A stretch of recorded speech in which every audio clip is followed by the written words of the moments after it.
Do you write letters to lots of different people? One good place to keep those addresses is in a building block. They are easy to create by applying the techniques discussed in this quick tip.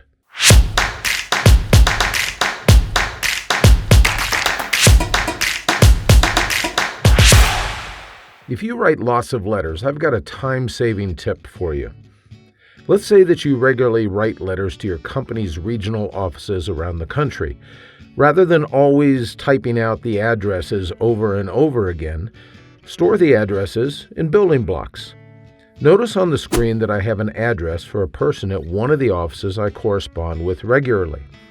All I need to do is select these paragraphs that make up the address itself, and then I press Alt plus F3. Word then displays the Create New Building Block dialog box. Now I just need to provide a name for this address. In this case, it's suggesting that I use the name Abner Hickman because that's the first line that I have selected within the document, but I'm just going to say Hickman in here because he's the only one that I need an address for.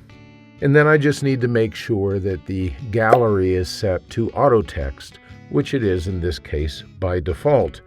Now I can go ahead and click on OK, and my building block is completed.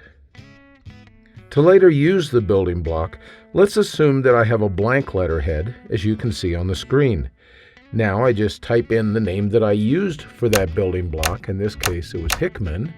You can see that it suggests that once I get out to about 4 characters, and now I can go ahead and press enter, and it inserts that address into the letter, and I didn't have to type the whole thing all over again.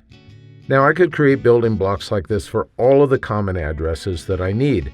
That way I'll never need to type it out fully again. I just use the building blocks that I previously created. In other words, I save a whole lot of time when I'm putting together my letters and other documents that require the use of that address. I hope that you found this quick tip helpful. If you did, you might consider signing up for the free Word Tips newsletter. Information is in the notes just below this video. Thanks for spending a few minutes with me today.